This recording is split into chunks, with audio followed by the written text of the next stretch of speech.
mercado de valores de renta fija.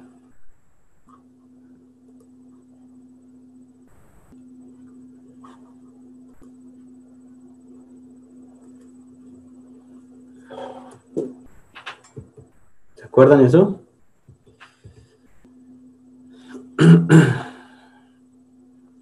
Bueno, yo les había hablado de lo que era un título valor, ¿no es cierto? Flor, ¿qué era un Sí, título? licenciado. ¿Qué es un título valor? Un título o valor es un documento mercantil eh, que, que es transferible mediante endoso.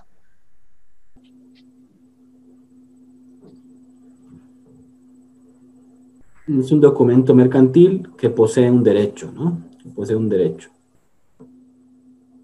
Y que tiene una vinculación jurídica a quien lo posee. Esa es una definición bien académica.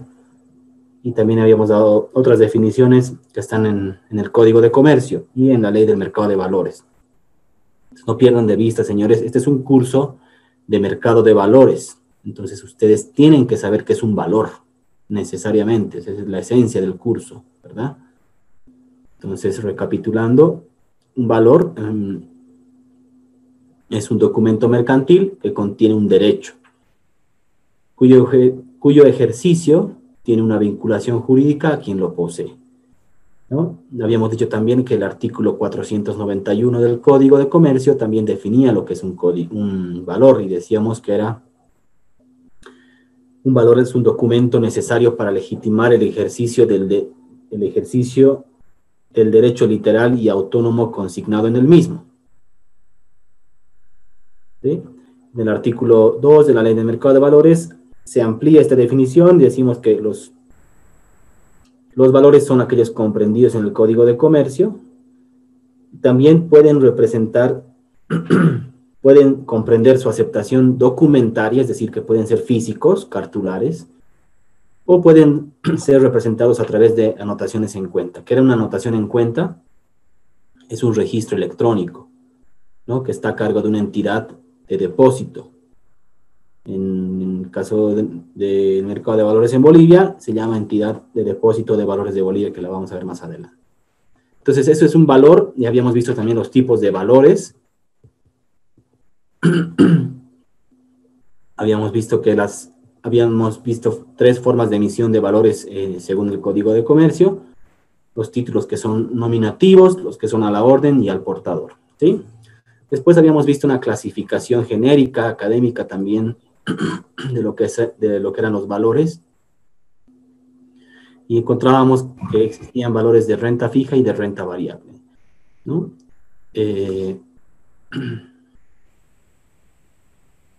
Adriana, ¿cuál es la diferencia entre ambos?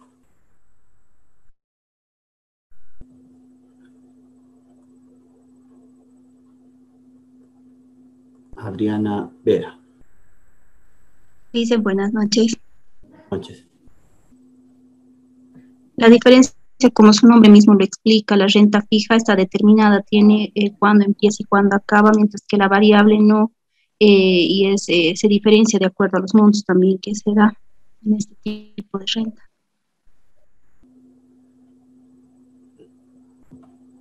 Silvana.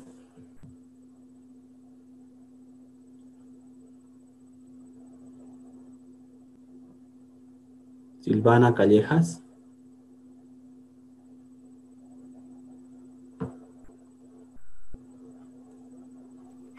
Lisa, buenas noches.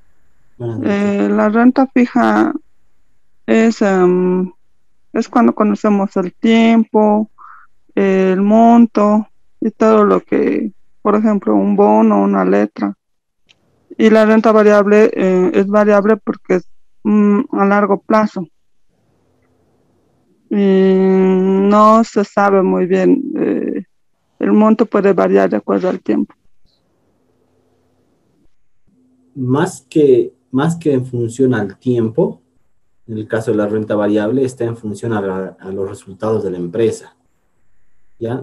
No pierdan de vista, en el caso de títulos valores de renta fija, como su nombre lo dice, siempre está vinculado a la rentabilidad. En el caso de valores de renta fija, la rentabilidad está determinada al inicio de la operación. Y el ejemplo más claro que ustedes tienen acá es un bono, por ejemplo, o un depósito a plazo fijo. Cuando ustedes constituyen un depósito a plazo fijo, saben de entrada, saben de inicio, cuánto va a rendir ese bono, ¿no? Porque están concretando la tasa de interés al principio de la operación. Saben el monto que van a invertir, saben el plazo, saben la tasa de interés. ¿Sí? Esos son valores de renta fija. Lo propio en un bono. Saben de entrada cuánto es el valor nominal del bono, cuál es la rentabilidad, cuál es la periodicidad de pago de los cupones, etc.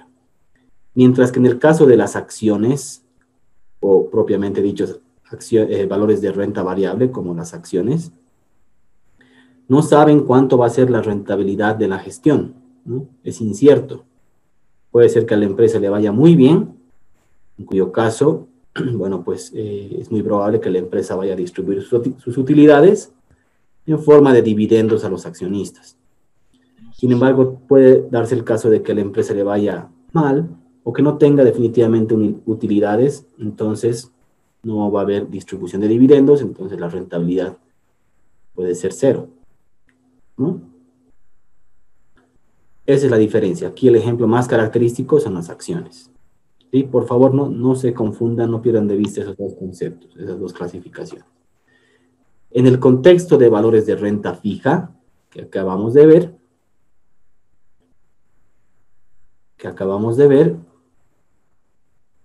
tenemos como ejemplos ya reales de la vida real, valores que se negocian en nuestro mercado de valores. Estos, los que les muestro acá, que ya hemos empezado a desarrollar, son valores de renta fija que actualmente negociamos en nuestro mercado. ¿Ya? Estos son ejemplos reales. Y habíamos visto, ya hemos empezado a desarrollar algunos de estos tipos de instrumentos, de valores. Y hemos hablado, por ejemplo, de las letras del Tesoro. ¿Sí? Hemos hablado de las letras del Banco Central de Bolivia, hemos hablado de los CDs, hemos hablado de los bonos del Tesoro General de la Nación. ¿Sí? A ver. Y en ese sentido,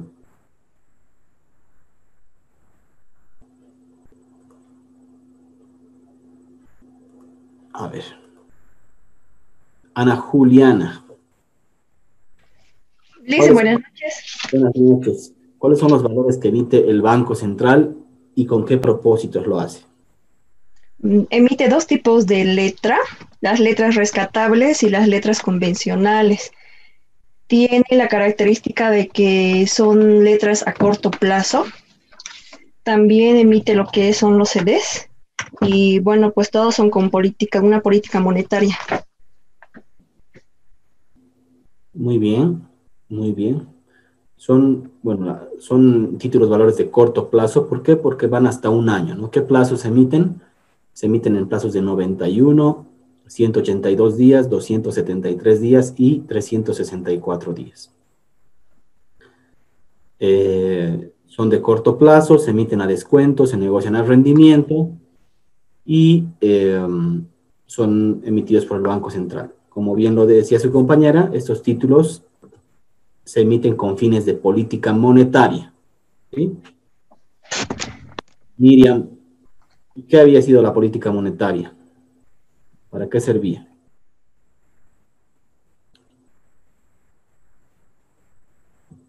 Buenas noches, licenciado. La política monetaria sirve para regular cuánto efectivo está circulando en el país.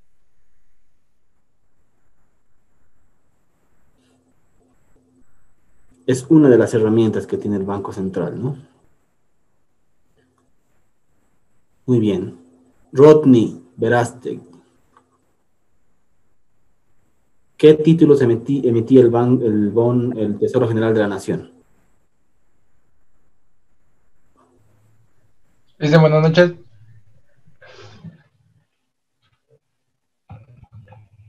¿Me puede repetir la pregunta, Alicia, por favor? No la escucho muy bien. ¿Qué títulos emite el el Tesoro General de la Nación y con qué fines lo hace?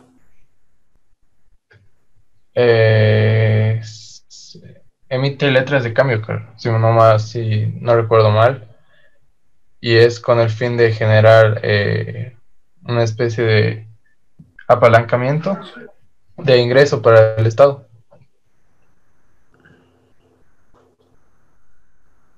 Carmen.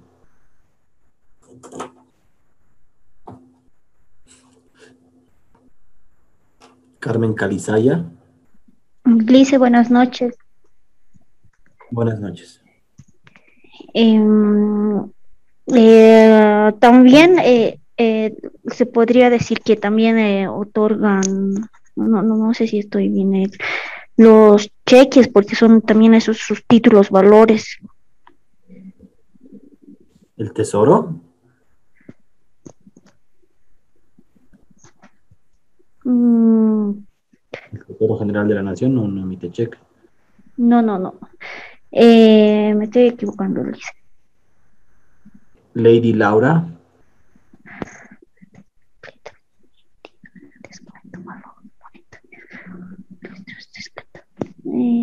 ¿Cómo sería?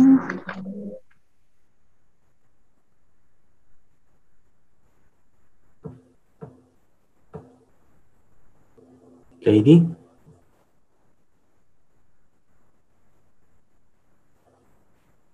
Mariela Gallegos.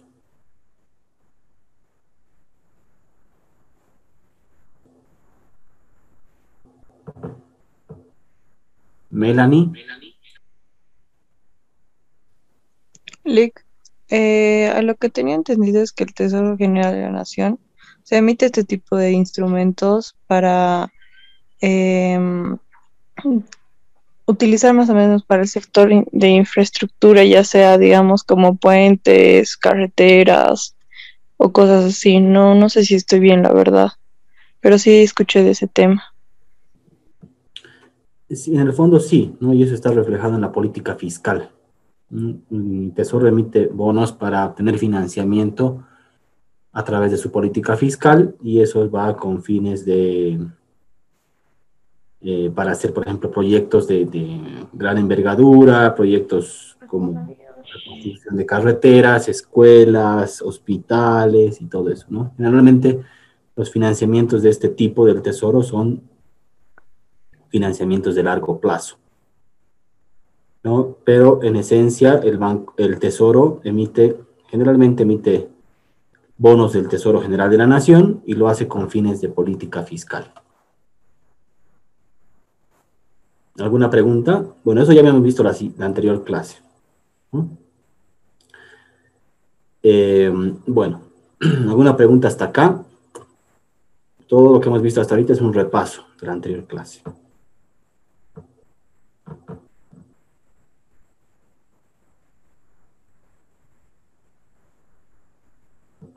Bien, sigamos.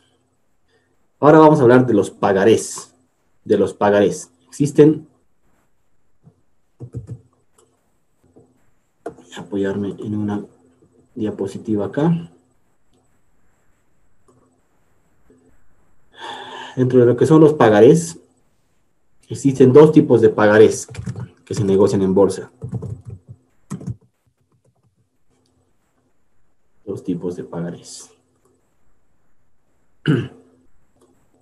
Tenemos los pagarés bursátiles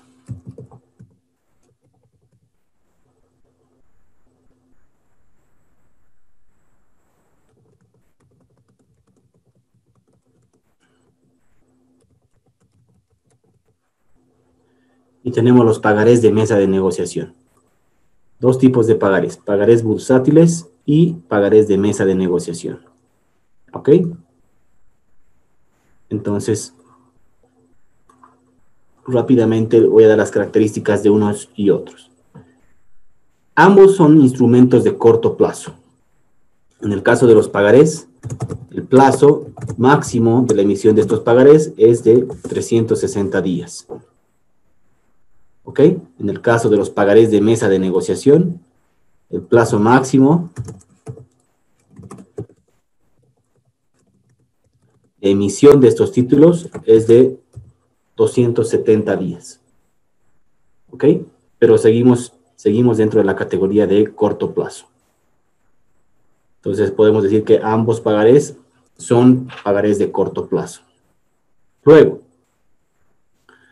una característica importante en el caso de los pagarés bursátiles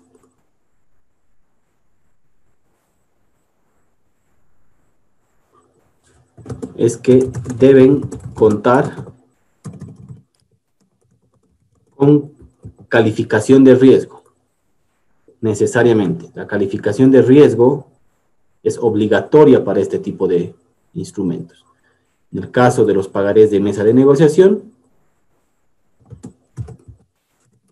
la calificación de riesgo no es obligatoria. La calificación de riesgo no es obligatoria. Otra característica importante cuando hablamos de los pagarés de mesa de negociación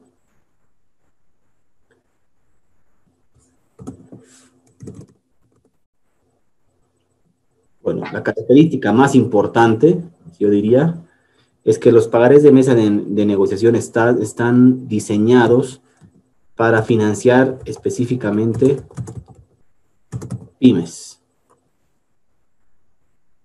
¿Ya? Entonces, este es un instrumento que se ha diseñado en el mercado de valores en Bolivia para financiar específicamente a pequeñas y medianas empresas. ¿Ok? Para financiar a pymes. Entonces, en ese caso, ¿qué es lo que generalmente necesitan las pymes? O, en otras palabras, reformulando la pregunta, ¿qué es lo que se financian generalmente las pymes? ¿Cuál es su mayor problema? Si es que trabajan en banca.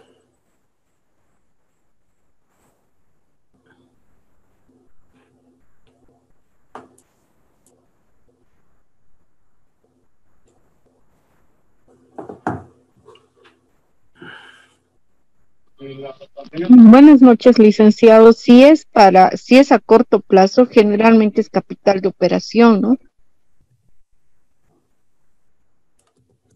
Muy bien. Sí, efectivamente, las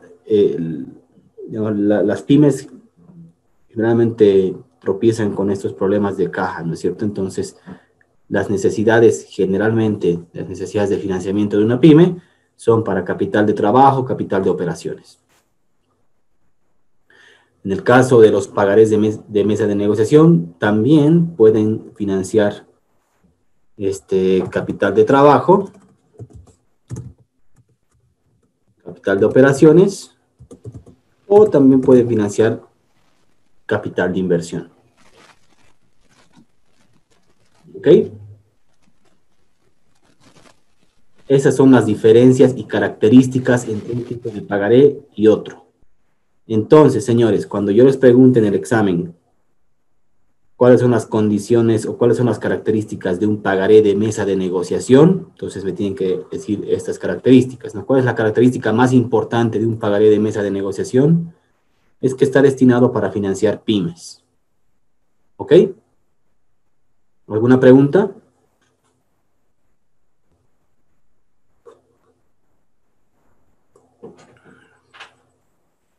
¿Una pregunta hasta acá?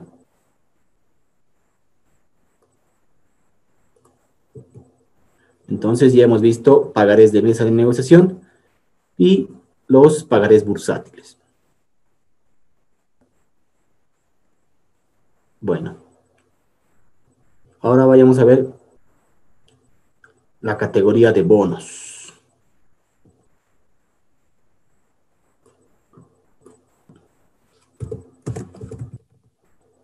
Bonos. Existen varios tipos de bonos que se negocian en nuestro mercado, ¿sí? Los más tradicionales y los más característicos, naturalmente, son los bonos corporativos. ¿Sí? Los bonos corporativos, que básicamente la característica, en esencia, la característica de un bono es que es un instrumento de financiamiento de largo plazo. Es un instrumento de financiamiento de largo plazo. ¿Ok? Dentro de esa categoría de bonos podemos encontrar los bonos corporativos, que básicamente son instrumentos o son bonos que emiten las empresas como forma de financiamiento, las empresas. ¿Ok? Ejemplos de bonos corporativos.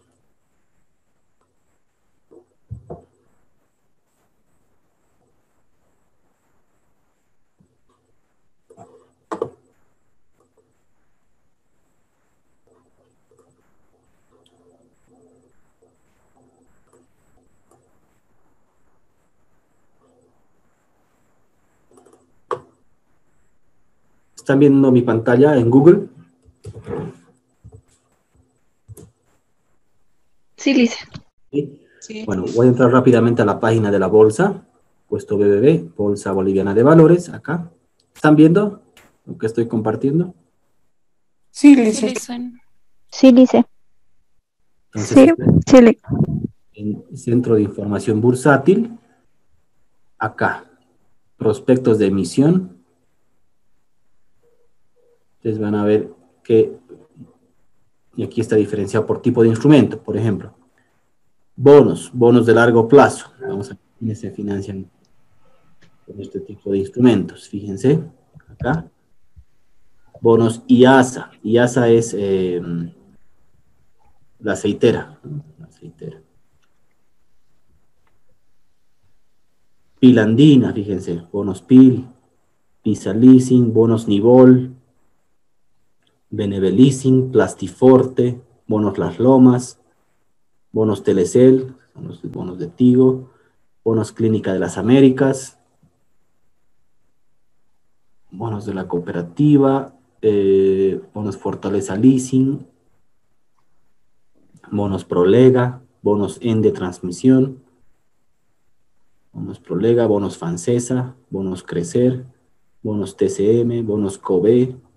Entonces, ahí están varias empresas que les estoy mostrando que básicamente utilizan este tipo de bonos Halasoft, este tipo de financiamiento, ¿no? Entonces, son bonos corporativos, básicamente hace referencia a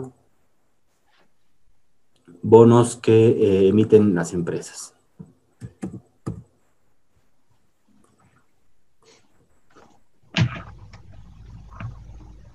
Perdón.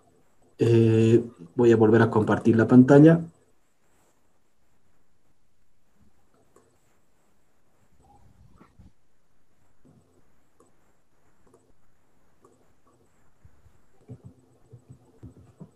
Se borró.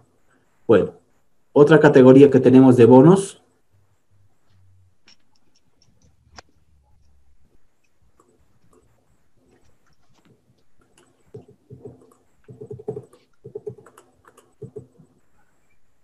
Licenciado, buenas noches. Buenas noches.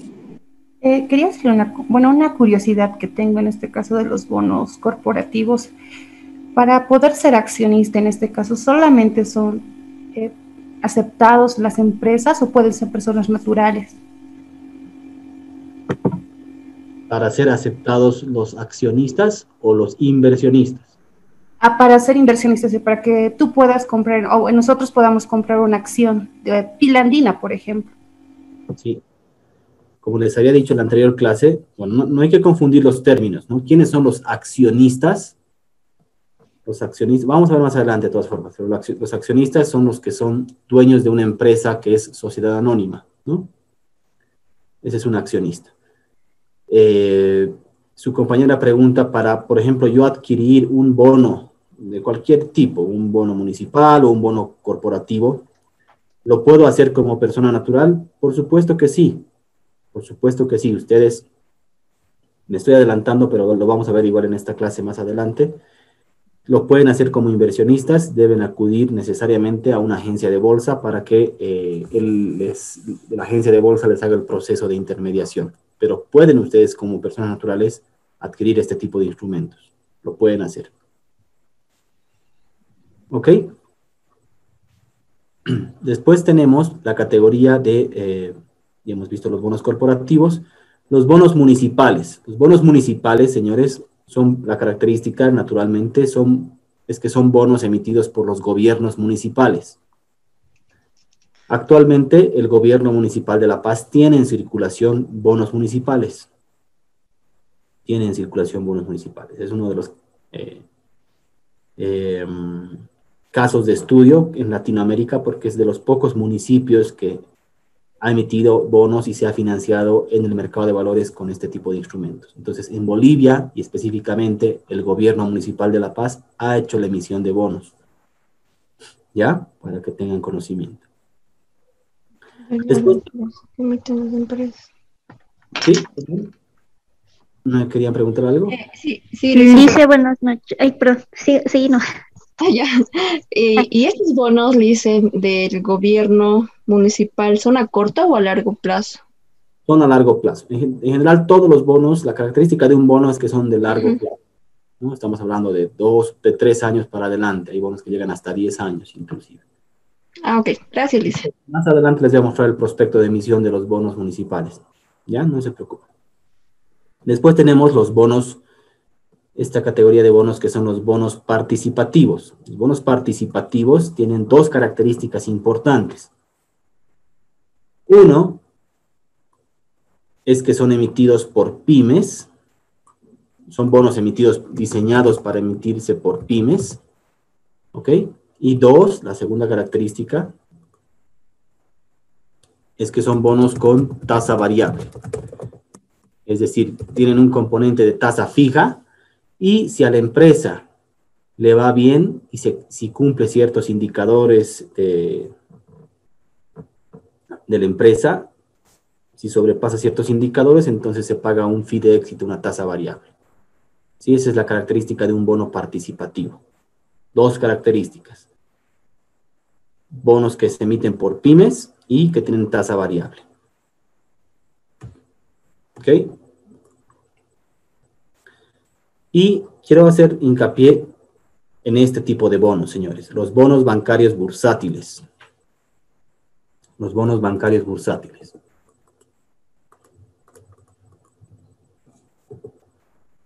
Como este es un curso de banca y finanzas, y esto de repente les puede interesar más a ustedes. Bonos bancarios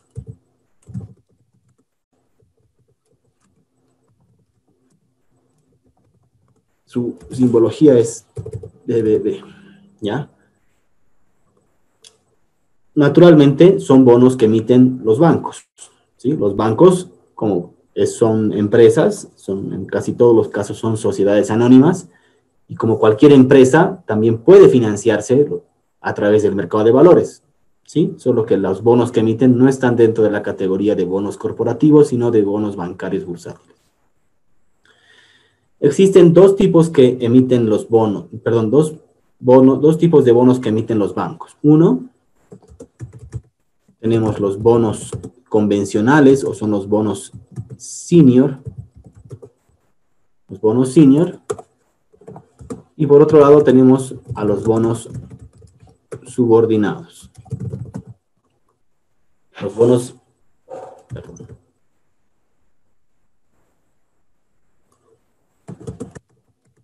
Bonos senior.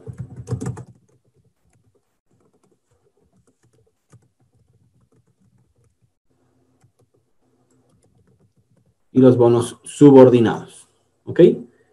Los bonos senior, señores, se asemejan, en esencia es la emisión de un bono corporativo. Sin embargo, como es emitido por un banco, entonces tienen la categoría de ser un bono senior. ¿Sí? Pero es básicamente un bono de largo plazo asemejado a un bono corporativo. Y otra categoría de bonos que es de más interés por los bancos son los bonos subordinados. ¿Ustedes tienen alguna idea? ¿Alguien me puede decir alguna idea, alguna noción de qué es un bono subordinado?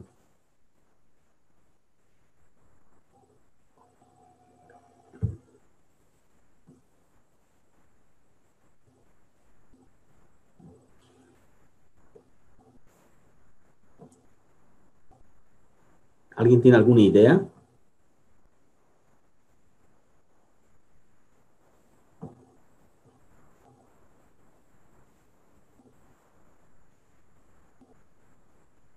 ¿Por qué los bancos tienen motivación para emitir bonos subordinados? Vayamos desglosando el concepto. ¿A qué se referirá o han debido tal vez haber en algún curso de finanzas o en algún curso de derecho comercial, no sé? ¿Qué significa la subordinación, financieramente hablando? ¿Qué significa la subordinación?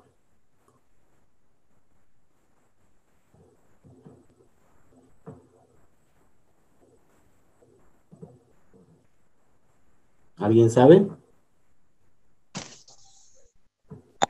Licenciado, que depende de algo o depende de...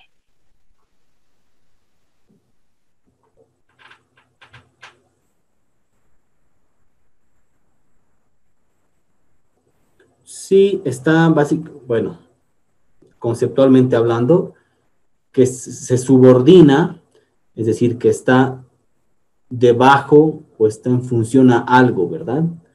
Está en una categoría más inferior, si ustedes quieren. Entonces, justamente,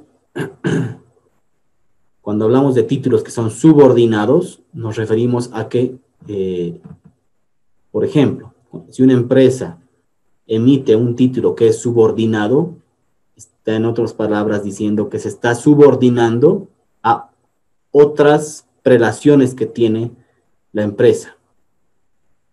Si una empresa emite bonos subordinados, por ejemplo, y la empresa quiebra eventualmente, esos bonos que son subordinados van a estar al final o en el último orden de prelación para ser honrados o para ser pagados. ¿No es cierto? Porque se están subordinando a otras categorías que están por encima de estas obligaciones. ¿Se entiende el concepto? Entonces, en el ejemplo, si en el caso de que la empresa o el banco quiebra, se pagarán primero, no sé, pues a los trabajadores, a los ahorristas, a los bonos, a los tenedores que tienen bonos senior y así sucesivamente, y finalmente se llegarán a pagar a los tenedores que tienen bonos subordinados. ¿Se entiende el concepto de la subordinación? ¿Sí? Sí, licenciado. Sí. Ya, muy bien. Ese es un concepto importante. Ahora bien, les pregunto, ustedes que están en este diplomado de banca y finanzas, ¿cuál es el objetivo principal de una entidad financiera?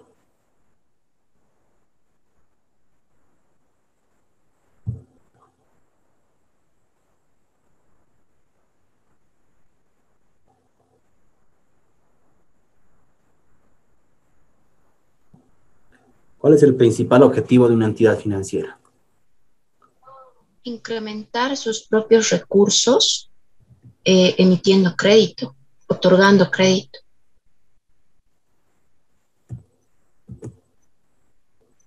Muy bien, ¿sí? En esencia, todas las entidades financieras tienen, los que trabajan en una entidad financiera me van a entender mejor, siempre están hablando de un concepto.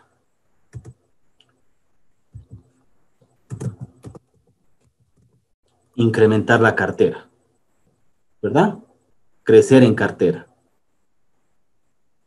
Es lo que su compañera les ha dicho, ¿no? Otorgar más créditos, ¿no es cierto? Y eso, en concordancia con lo que les había dicho en la primera clase, obviamente, si tienes más cartera, puedes generar mayor spread, ¿no? Y básicamente, en esencia, el negocio de la entidad financiera es colocar créditos, ¿no? Muy bien, eso por un lado. Ustedes, les hago una pregunta. ¿Ustedes creen que las entidades financieras, los bancos en este caso, pueden crecer en cartera de forma ilimitada o infinita?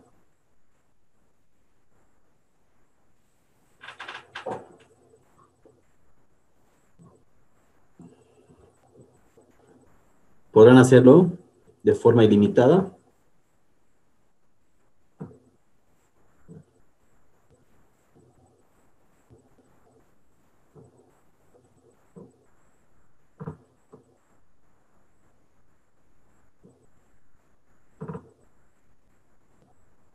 ¿Alguien?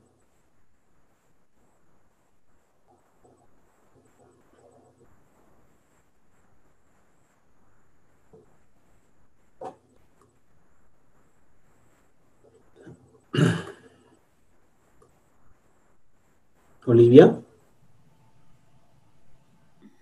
Sí, Lice, pienso que no, porque, bueno, para incentivar de alguna forma el crecimiento de la cartera de los bancos, justamente existe esto de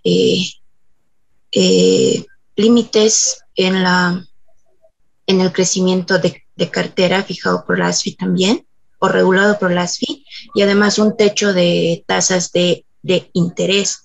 Esto enfocado más a créditos hipotecarios y créditos productivos. Entonces, referido a ello o relacionado a ello también, cada entidad ofrece esos productos de manera distinta para que la persona que busca estos créditos o la empresa que busca estos créditos vea la mejor opción. Y para que una cartera, yo pienso que crezca de manera ilimitada, debería existir solamente una entidad que ofrezca este tipo de créditos, pero que a su vez no tenga un límite en sus, bueno, sí puede tener un límite en sus tasas de interés, porque si el interés fuera alto, tampoco optarían por la entidad. Ya, pero más allá del tema de la tasa de interés, dejaremos a un lado de la ecuación la tasa de interés. La pregunta central es, ¿ustedes creen que las entidades financieras pueden crecer de forma infinita en su cartera? Es decir, ¿pueden otorgar préstamos ilimitadamente? ¿Quiénes trabajan en entidades financieras? A ver, levanten su mano.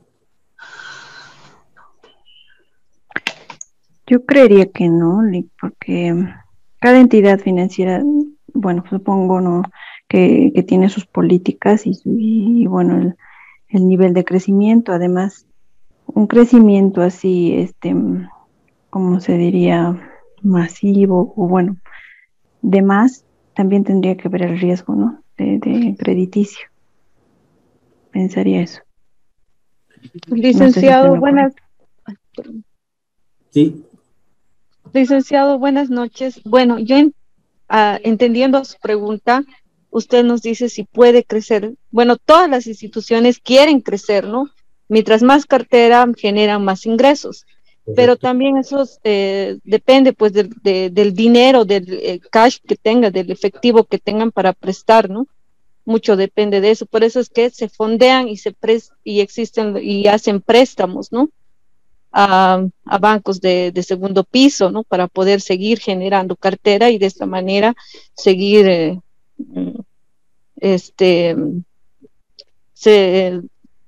cobrando más interés. Mientras más cartera, se genera más intereses, más ingresos para la institución.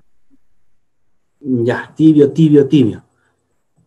Estaba por ahí la respuesta, pero a ver, otra opinión. ¿Ustedes creen que los bancos crecen ilimitadamente en su cartera? Es decir, otorgan préstamos de forma indiscriminada y de forma ilimitada.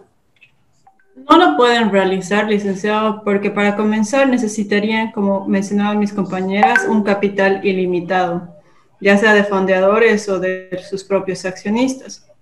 Además de que a la vez de agrandar ellos su cartera, también tienen que considerar otros criterios que son los provisionamientos que le pide la ASFI respecto a la calificación que tiene cada cliente. Entonces, el crecer, obviamente, en el número de colocaciones a la par a toda institución financiera tiene como un costo adicional. Entonces, para cumplir sus metas no pueden crecer, pues, desproporcionalmente a lo que es el mercado.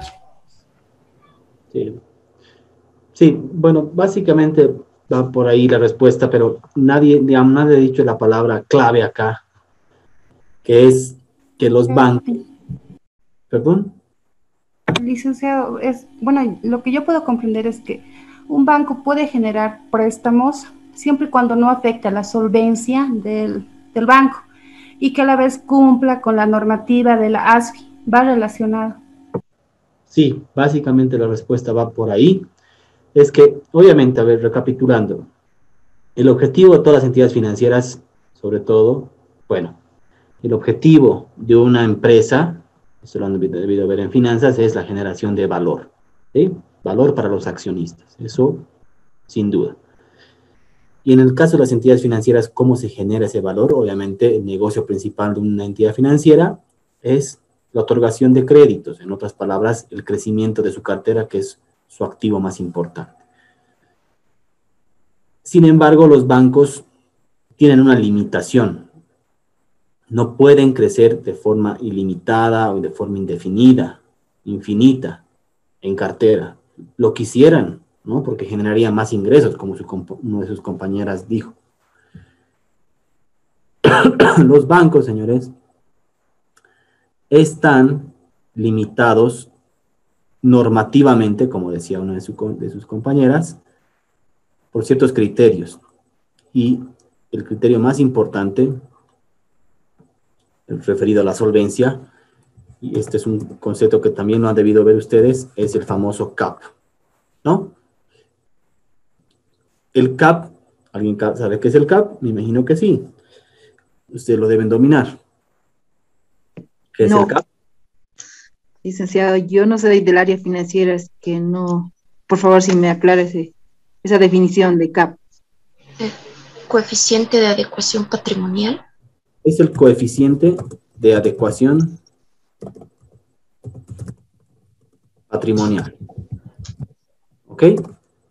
Este es un indicador que es regulado por ASFI, que nos dice que este indicador tiene que ser mayor al 10%. Mayor al 10%. ¿Ok? ¿Cómo se calcula? ¿Cuál es la fórmula de este CAP? ¿Alguien me dice?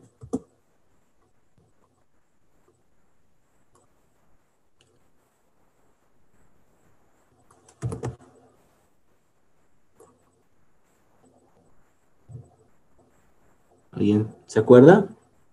Esto es básico, ¿no? Para ustedes. Lo han debido ver seguramente en su primer módulo.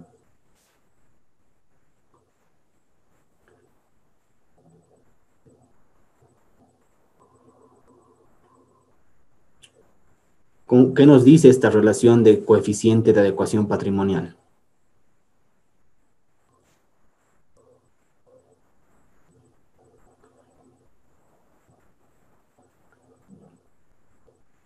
¿Alguien?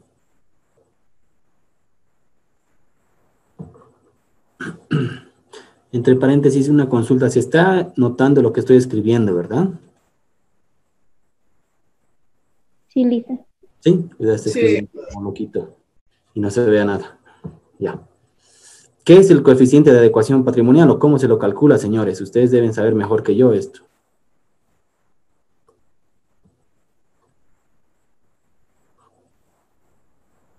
¿Cuál es la definición del CAP?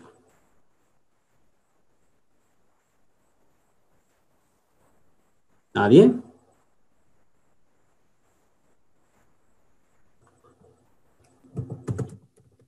Son los activos ponderados por riesgo.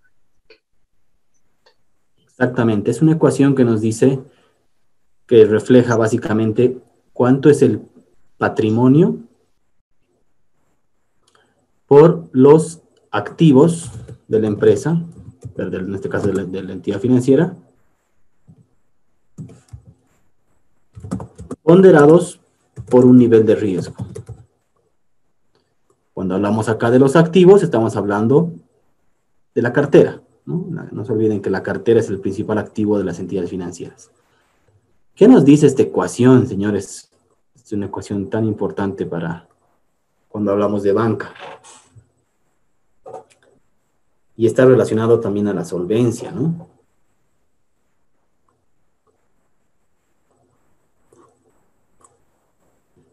Nos dice que esta relación normativamente tiene que ser mayor al 10%.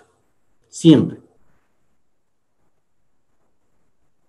En otras palabras, ¿qué nos está diciendo esta ecuación de CAP?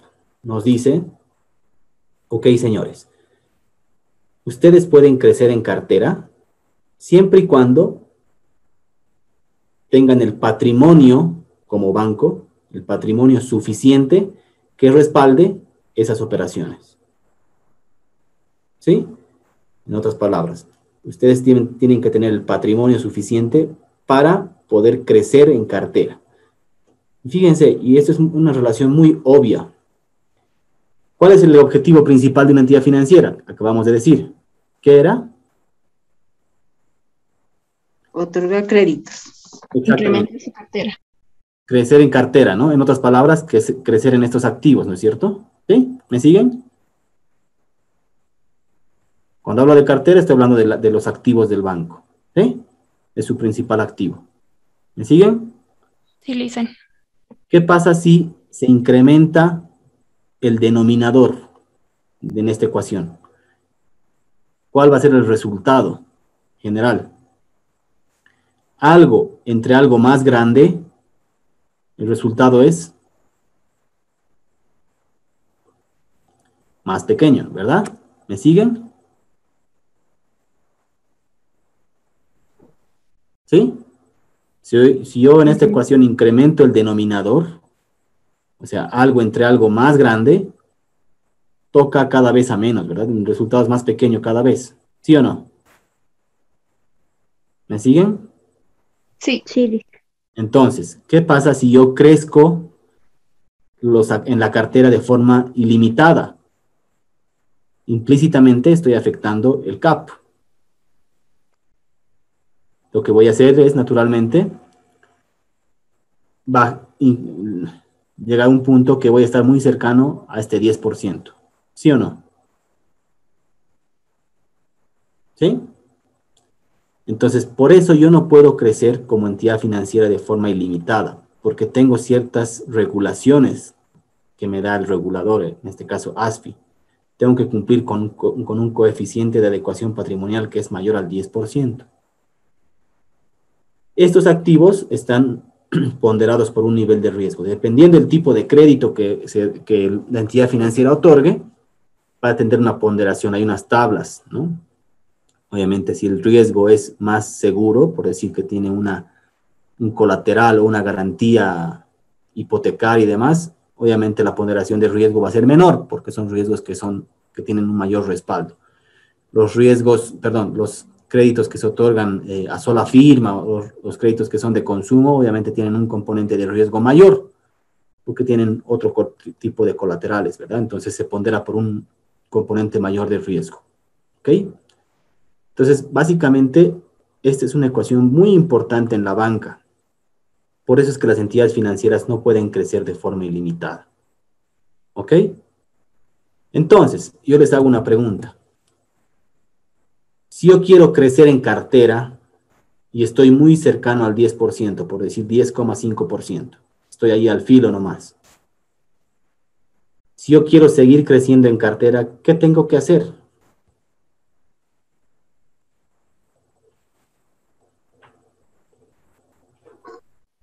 Tener más patrimonio. Incrementar el patrimonio. Correcto, tengo que subir el numerador, ¿verdad? Lógica la respuesta, ¿sí o no?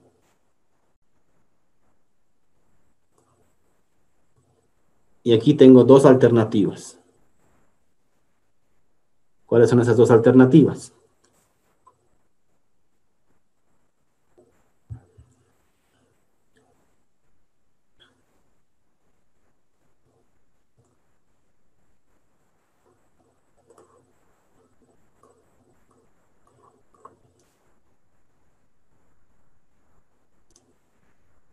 ¿Cómo se incrementa el patrimonio? Endeudándose, emitiendo bonos, quizás. Eso es por el lado de la deuda, ¿no? Eso es un pasivo. Que los accionistas pongan en su bolsillo, en otras palabras, un aumento de capital, ¿sí? Entonces, en otras palabras, llaman a los accionistas y les dicen, señores, tienen que ponerse más capital a la empresa. Difícilmente ocurre eso, ¿verdad? Y otra, puede darse el caso, ¿no? Aumentos de capital. Y la otra, que recurren los bancos, justamente es la emisión de bonos subordinados. La emisión de bonos subordinados. ¿Por qué? Fíjense el carácter justamente de la subordinación que tiene un bono, lo convierte básicamente, no exactamente, pero es muy similar, y llamamos en las finanzas a cuasi acciones. Cuasi acciones. En otras palabras, comprar bonos subordinados básicamente es comprar algo muy parecido a una acción, pero sigue siendo una deuda, ¿no? Entonces, recapitulando, si la entidad financiera quiere incrementar su cartera, necesariamente tiene que incrementar su patrimonio. Para tal efecto, tiene que hacerlo de dos formas. Una es a través de un aumento de capital, en otras palabras, que los accionistas pongan de su bolsillo, pongan de su plata. Y la segunda alternativa es la emisión de bonos subordinados. Entonces, la motivación de los bancos para emitir bonos subordinados justamente es que les permite crecer en cartera. ¿Sí? En otras palabras, emitiendo bonos subordinados, se aumenta el patrimonio del banco. ¿Ok? ¿Alguna pregunta?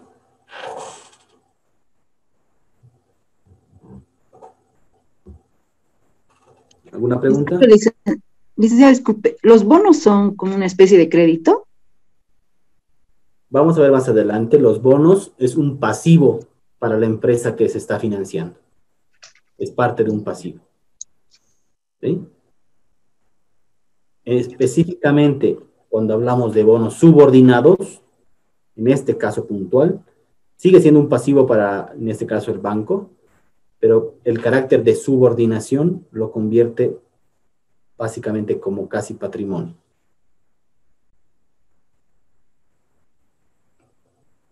Licenciado, ¿estos bonos son para personas naturales o jurídicas o...?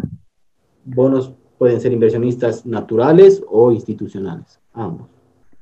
No hay respuesta. Ya, gracias. Lice, una consultita. ¿Estos bonos tienen un monto límite?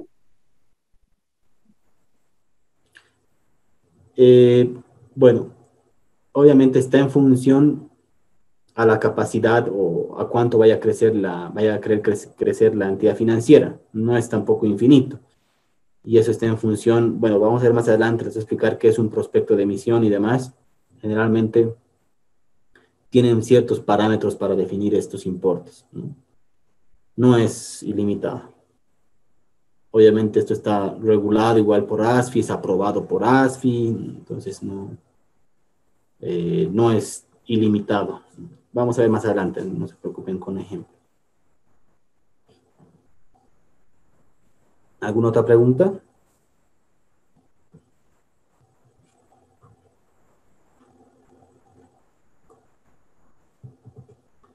Ok. Entonces, he hecho mucho hincapié en los bonos bancarios bursátiles, señores. Entonces, nada raro que pueda ir una pregunta por ahí. ¿Ok? Bueno, luego están los certificados de depósito a plazo fijo, que ustedes los deben conocer mejor que yo. Bueno, son títulos valores que emiten las entidades financieras justamente para un tema de captaciones, para fondeo de las entidades financieras. Hay mayor ciencia ahí. Después tenemos, señores, la categoría de valores de titularización. Voy a destinar la penúltima clase a una lámina específica para hablar de valores de la titularización como tal. Ahora hagan un acto de buena fe y créanme que existen los valores de titularización, porque si explico ahora me voy a extender mucho, pero no es el momento todavía. ¿Ok? Y finalmente tenemos a los cupones de bonos del tesoro. Los cupones de bonos del tesoro que nacen de un proceso de desprendimiento o de estripeo de cupones. Entonces existe el bono madre y los cupones o los intereses que se pagan por separado se los puede negociar de forma separada y eso se llama el estripeo o el desprendimiento de cupones y esos cuponcitos se los negocia de forma separada. Ok, esos son los valores de renta fija que se negocian en el mercado de valores. Hay muchos más, pero estos son los que usualmente los tenemos en el día a día. ¿Alguna pregunta?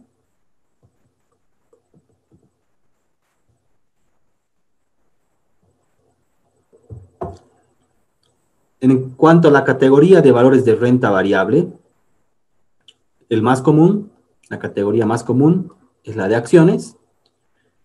La de acciones. Después tenemos las acciones no registradas. Este es un ejemplo muy interesante porque son aquellas acciones que si bien no cotizan en bolsa, tienen la opción de ser negociadas en bolsa en algún mecanismo excepcional que ofrece la bolsa. Ejemplo, les había hablado al principio de las acciones de la cervecería. La cervecería, señores, es una empresa que no cotiza en bolsa.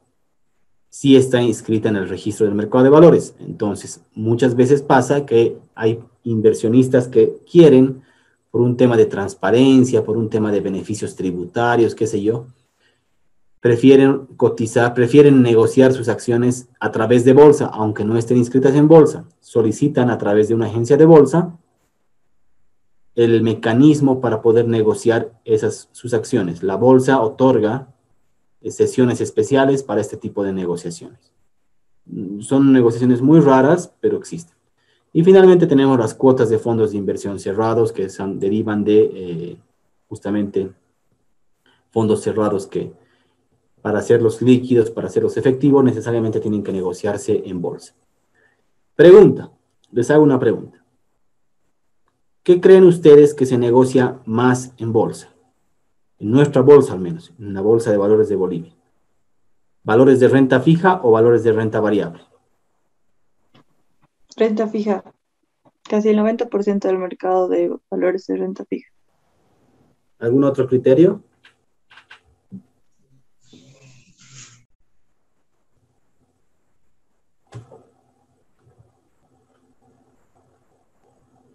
¿Qué dicen?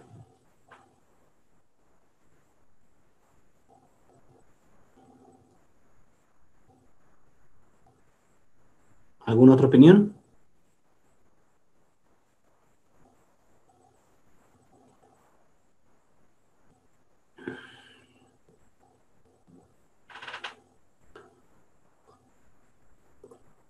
Nadia.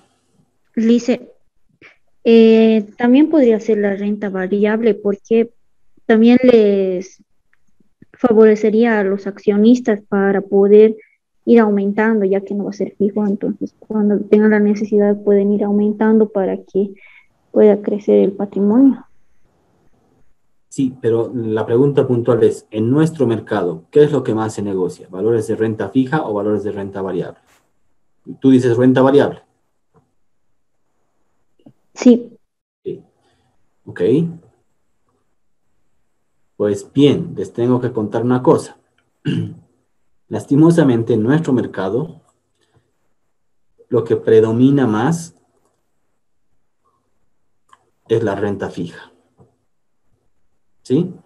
Su compañera dio un dato muy cercano, decía que más del 90% de lo que se negocia en bolsa son valores de renta fija.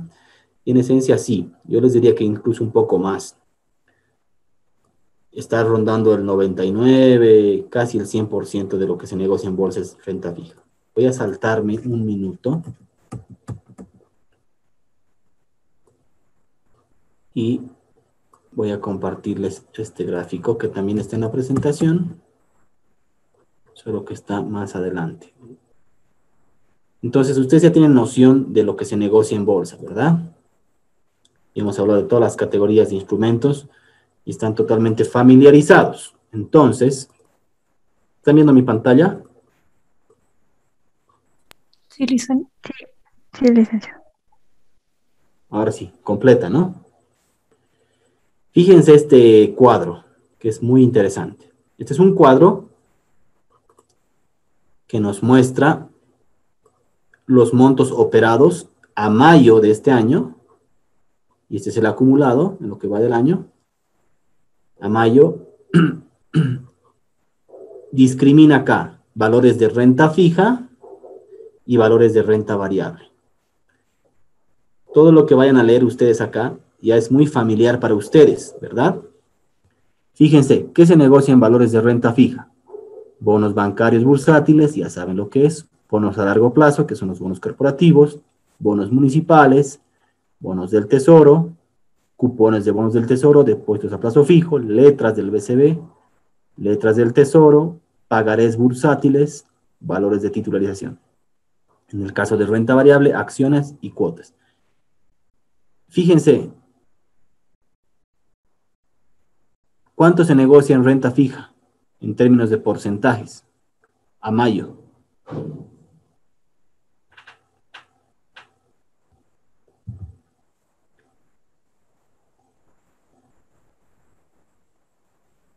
¿Cuánto?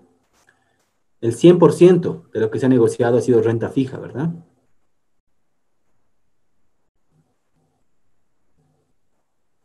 ¿Se dan cuenta?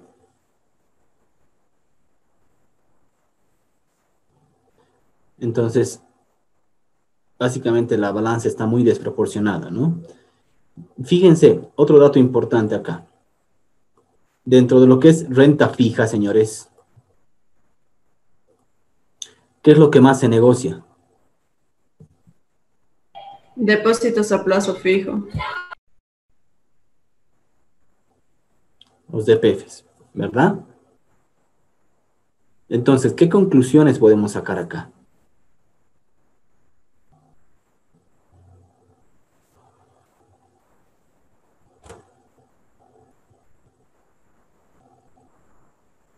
¿Qué conclusiones sacamos acá?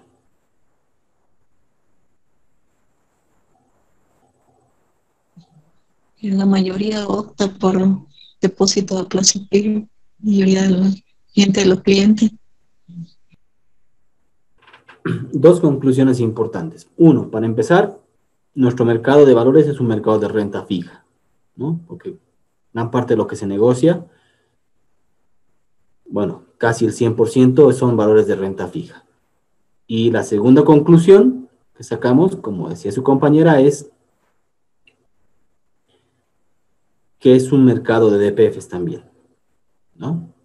Más del 80% de lo que se negocia son depósitos a plazo fijo. Lo que nos da a entender que lastimosamente este es un mercado que depende mucho, mucho de la banca tradicional, ¿no? Entonces el mercado de valores está, si ustedes quieren, está con mucha dependencia de lo que es la banca tradicional. ¿Ok? ¿Alguna pregunta hasta acá? ¿Alguna pregunta? ¿Algún comentario?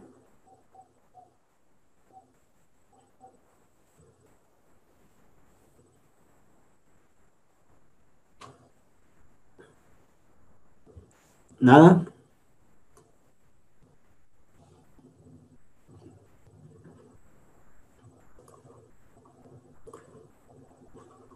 Bien, sigamos. Sigamos, señores.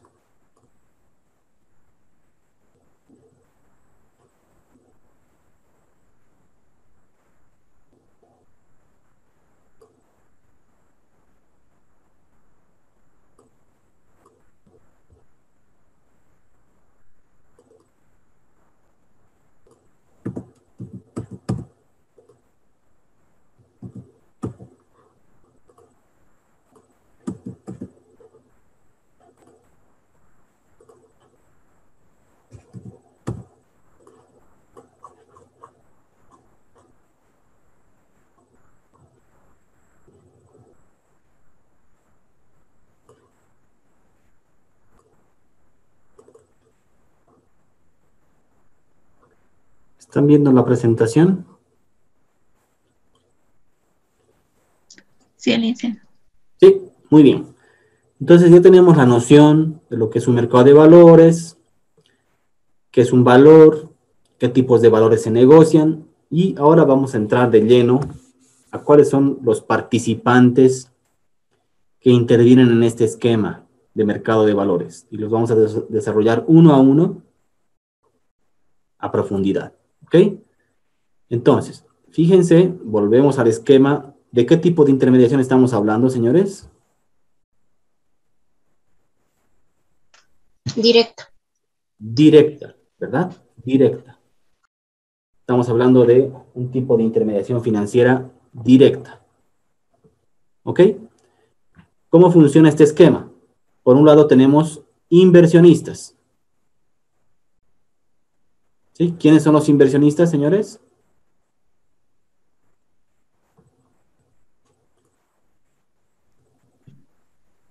En su mayoría empresas. Los inversionistas básicamente son los que tienen excedentes de recursos, ¿no? Habíamos dicho, tenemos dos tipos de inversionistas, los particulares y los institucionales, ¿no? Y los emisores son las empresas, ¿no? Son empresas que en lugar de ir a solicitar un crédito a la banca, acuden a otro tipo de intermediación, es decir, se financian a través de la emisión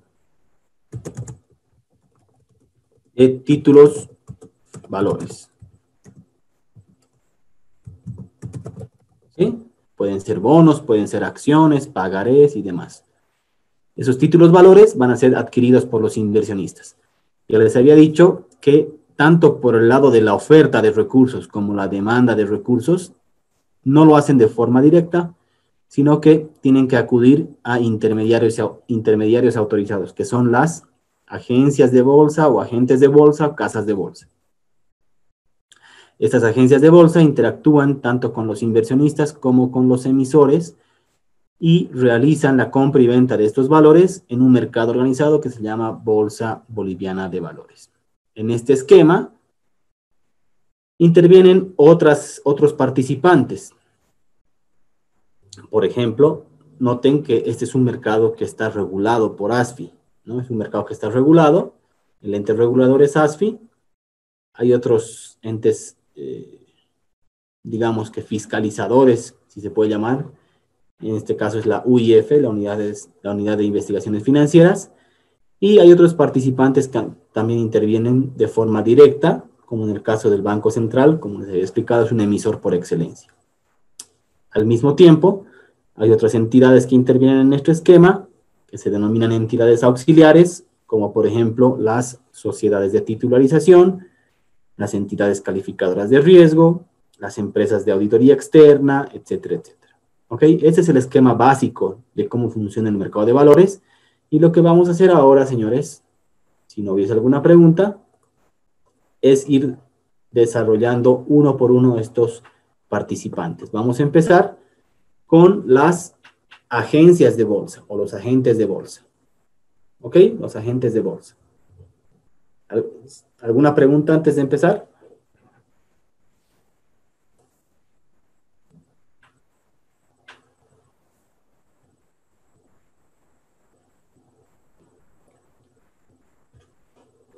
Entonces,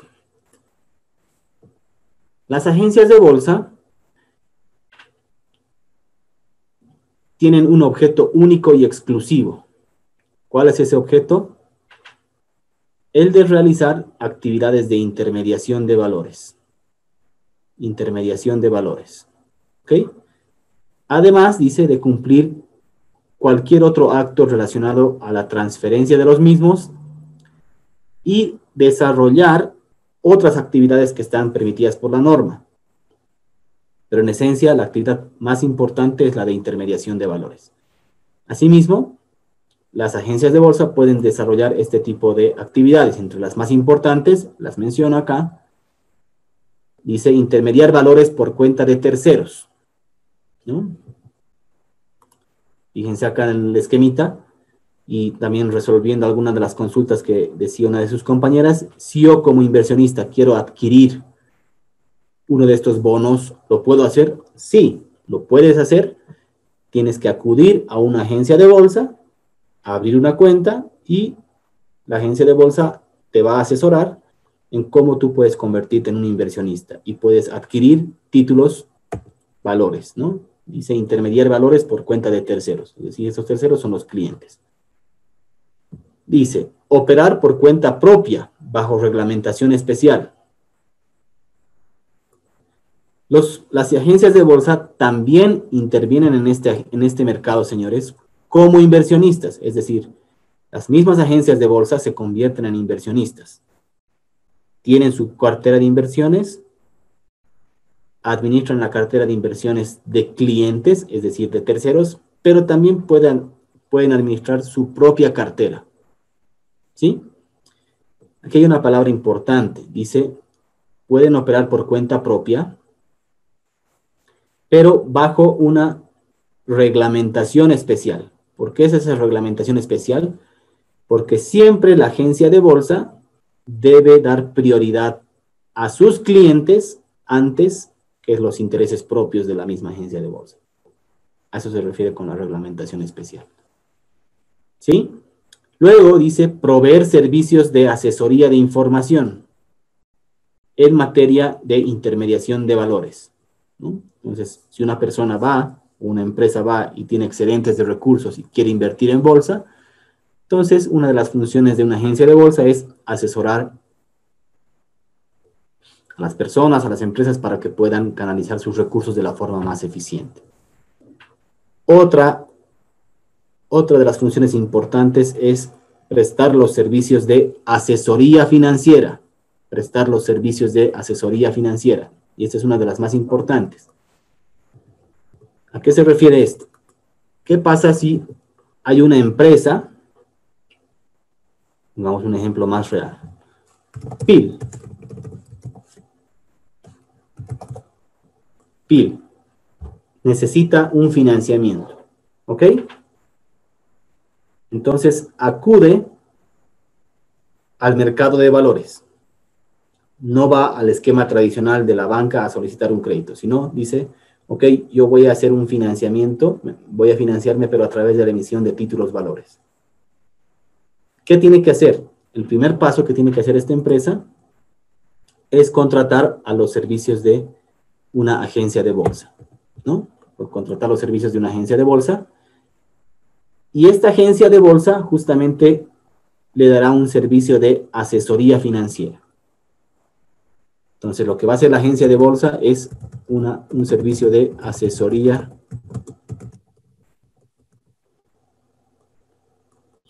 financiera. ¿Ok? Entonces, ¿qué va a hacer la agencia de bolsa?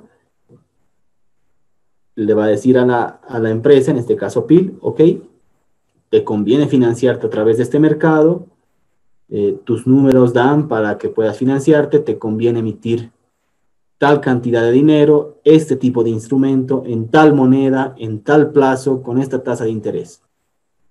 Todo ese servicio de asesoría financiera se va a resumir en lo que denominamos un prospecto de emisión. Un prospecto de emisión. ¿Sí? Este prospecto de emisión es un documento que resume tanto las características de la empresa como las características de la emisión. ¿Ok? Y en ese prospecto, obviamente, se van a dar las características de los valores que vayan a ser emitirse en el mercado.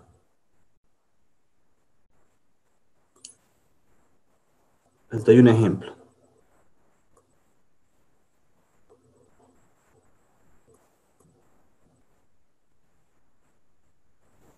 ¿Están viendo esta pantalla de la bolsa? Sí, dice. Sí, Lisa. Si ustedes se van a la página de la bolsa, se van a Centro de Información Bursátil, ¿sí? Y se van fíjense, prospectos de emisión. Ya saben que es un prospecto de emisión. De hecho, en el material complementario que les he pasado justamente varias de estas carátulas. Entonces, ¿qué quieren ver? Valores de titularización, pagarés, bonos bancarios, bonos municipales, bonos largo plazo. ¿Qué quieren ver? Veamos bonos largo plazo, lo que estábamos viendo, bonos PIL Andina, fíjense. Tienen dos PDFs, uno donde dice características y otro donde está el prospecto como tal. Este prospecto como tal, si se dan cuenta, es un documento mucho más pesado que este, porque es el documento completo. En el de características simplemente nos muestra una hojita, que es un resumen de las características. Veamos este, PIL, el ejemplo que estamos hablando. Fíjense, acá está PIL andina y ahí está la descripción de la empresa y demás, ¿no? Dice, prospecto marco para un programa de emisiones de bonos. El programa es por $100 millones. Este programa, un programa de emisiones, funciona como, si ustedes quieren, entre comillas, una línea de crédito, ¿no? De estos 100 millones, pues el programa puede dar paso a que se realicen varias emisiones hasta completar estos 100 millones. ¿Ok? Entonces, si ustedes se dan cuenta, este programa de emisiones,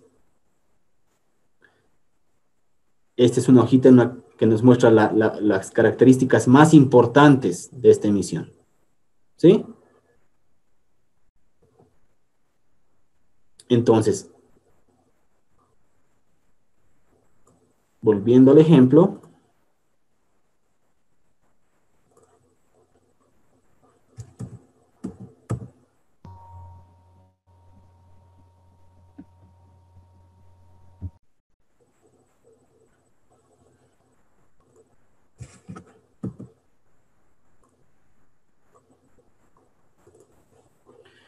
como les decía, ese proceso de asesoría financiera que va a realizar una agencia de bolsa se resume en este prospecto de emisión.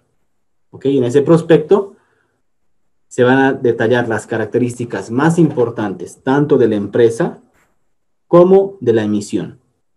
¿Sí? Entonces, el objetivo final de esta asesoría justamente es este documento.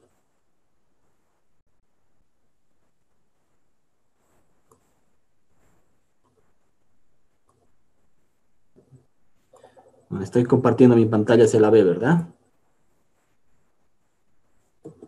Entonces, prestar servicios de asesoría. Luego, ¿qué hacen las agencias de bolsa? Administrar inversiones en portafolios de valores. Administran portafolios de inversión, realizan operaciones en mercados financieros internacionales bajo alguna reglamentación específica, realizan la oferta pública de los valores, entre otras, ¿no? Entonces, estas son las principales actividades que realiza una agencia de bolsa. Noten que las agencias de bolsa son un intermediario muy importante porque realizan operaciones tanto del lado de la oferta como del lado de la demanda, ¿no? Tanto por el lado de los emisores como por el lado de los inversionistas. Necesariamente, para acudir a un mercado de valores, tienen que contratar tanto los inversionistas como los emisores los servicios de una agencia de bolsa. ¿Ok? Entonces ya hemos visto lo que es una agencia de bolsa. ¿Alguna pregunta hasta acá? Buenas noches, Licen. Pamela Domínguez le habla. ¿Cómo está Pamela? Buenas noches. Tengo una consulta, licenciado. En la parte, por ejemplo, de inversionista, yo como persona natural, ¿puedo ser un inversionista? ¿Y con cuánto de mínimo podría empezar a invertir mediante la agente de bolsa? Muy buena pregunta. La primera pregunta, usted como persona natural puede ser un inversionista. No tiene ninguna limitación. ¿Sí? De hecho, yo trabajo en una agencia de bolsa que se llama Pan American Securities y administro portafolios de varias personas que tienen alto patrimonio, bajo patrimonio, pero tengo un montón de clientes naturales y también institucionales. Entonces no hay una limitación ahí. Respondiendo a la segunda consulta, ¿cuál es el monto mínimo de inversión? Sí, licenciado. No hay montos mínimos. Obviamente va a estar en función a los valores unitarios que tengan las emisiones. Por decir, en el caso de los bonos PIL, si cada bono PIL cuesta 1.000 bolivianos, es decir, el valor nominal es 1.000, más o menos la referencia va a ser esa. Si el valor nominal de los bonos PIL es de 10.000 bolivianos, pues tendré que tener esa capacidad. Lo que siempre, todos mis clientes que atiendo me hacen esa pregunta: ¿cuál es el monto mínimo para invertir? Y no hay una respuesta definida para decir el monto mínimo es X monto. No. Lo que sí les digo es, mientras mayor sea el monto, es mejor. ¿Por qué? Porque no se olviden que las agencias de bolsa viven también de comisiones, de la intermediación. Es decir, por ir a hacer la compra de los valores por cuenta del cliente, van a comisionar un porcentaje. Entonces, si el monto es pequeño, de repente la comisión es muy alta para la inversión y puede que no sea tan atractivo para el cliente. Mientras que si el monto es un poquito más grande, el monto de la inversión, esas comisiones tienden a diluirse, ¿verdad?, entre el monto. Entonces, repito, no hay una respuesta fija para esa pregunta. Lo que siempre digo a mis clientes es que mientras más es el monto, es mucho mejor, ¿no? Ahora bien, empíricamente hablando, ya por toda la experiencia que yo tengo, les puedo decir que montos que están por encima de los $10,000 o $20,000, es recomendable irse a inversiones en bolsa. Montos más pequeñitos de repente no es tan atractivo porque pueden encontrar alternativas de inversión que ofrece el sistema financiero que, sin hacer mucha complicación, pueden ser muy similares o mejores aún, ¿no? Por ejemplo, una caja de ahorro o un depósito a plazo fijo. Esa es la respuesta. No sé si he cumplido con tus expectativas. No, está bien, licenciado, quedó claro. Gracias. Bien. Licenciada, una consulta, por favor. Sí. Cuando dice bonos PIL, ¿se refiere a que PIL es la oferente de recursos? ¿Es el inversionista? No. PIL es la empresa que se está financiando, que está emitiendo valores. Ya, está bien, gracias. ¿Sí? No sé si se ha entendido bien el esquema, ¿no? No, a ver, cuando hablamos de la intermediación financiera directa, estamos hablando de otro tipo de financiamiento, ¿no? ¿Qué es lo que comúnmente conocen ustedes? Cuando una empresa necesita financiamiento, ¿dónde acude generalmente? Al banco. A los bancos. Es el financiamiento tradicional. Ahora, señores, en este módulo, olvídense de ese esquema tradicional de banca. Lo que estamos viendo es un esquema de mercado de valores. ¿Qué significa eso? Que las empresas ya no van a ir a la banca. ¿Cómo se van a financiar entonces? A través de la emisión de valores, ¿no? Bonos, acciones. Cuando hablamos de bonos, no estoy hablando del bono Juancito Pinto o del bono del bono de la pandemia que algunos han recibido. No estoy hablando de ese tipo de bonos, ¿no? Es un bono como mecanismo de financiamiento. ¿Sí? Vamos a ver más adelante, no se preocupen, sí, pero la idea es que lo que quiero que quede claro es el esquema, ¿no? En el ejemplo que acabo de dar, PIL es la empresa que se va a financiar. ¿Ok? Disculpe que lo corte. O sea, yo como inversionista puedo adquirir una emisión de la PIL, digamos, ¿no? Puede ser 1,000, 2,000 bolivianos. Exactamente. Ustedes como inversionistas van a estar en este lado, ¿sí? La empresa PIL está acá, ¿sí? Pero necesariamente, señores, ya sea como empresa o como inversionista, tienen que ir a través de una agencia de bolsa. No lo pueden decir, ustedes como inversionistas no pueden irse directamente a la bolsa a comprar ese bono. Tienen que contratar los servicios de una agencia de bolsa. Así funciona el esquema. ¿Sí? ¿Se entiende? Ya, ok, Licen, gracias. Ok, estamos hablando ahorita de las agencias de bolsa. Todavía no me he metido a los inversionistas ni a los emisores, ¿sí? Solo estamos hablando de las agencias de bolsa. Y hemos hablado de sus funciones, ¿verdad? ¿Sí? ¿Cuáles son las agencias, para terminar, cuáles son las agencias de bolsa que tenemos en el mercado, que son reguladas por ASFI? Son 12 agencias de bolsa. 12 agencias de bolsa. Algunas las deben conocer. Algunas son parte de grupos financieros que están consolidados en el país. Por ejemplo, Visa Agencia de Bolsa es parte del grupo Visa, ¿no? PNB Valores es parte del grupo del Banco Nacional, Caixa es parte del grupo Fortaleza, Valores Uniones del grupo Unión, Credibolsa es del grupo Credicor por Banco de Crédito, Valores es del Banco de Ganadero, Santa Cruz Securities, ¿saben de dónde es?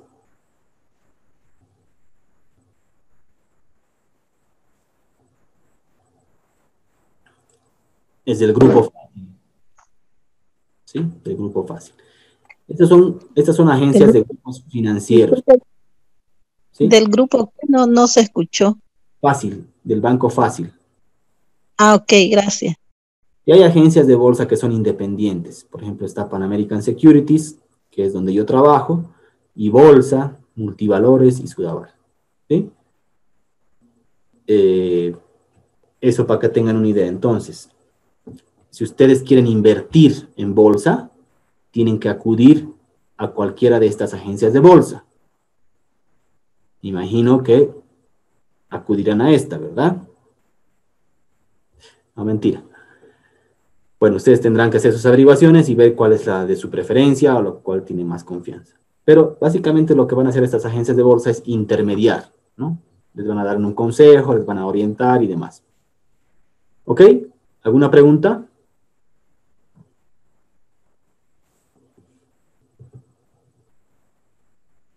¿Alguna pregunta?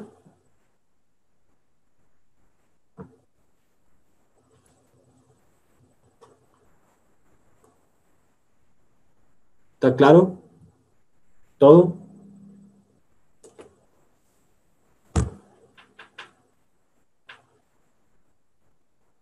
¿Está claro? ¿Sí? Sí, Lick. Sí, licenciado. ¿Puedo preguntar todo en el examen? Sí, licenciado. Muy bien. Vayan estudiando entonces. Tienen ya su cuestionario, que es su tarea. Ya varias preguntas creería que pueden ir ya empezar a resolver. Así que pueden ir avanzando con eso. No se olviden de sus foros también. Muy bien. Si no hubiese alguna pregunta, entonces conmigo nos vemos el día lunes.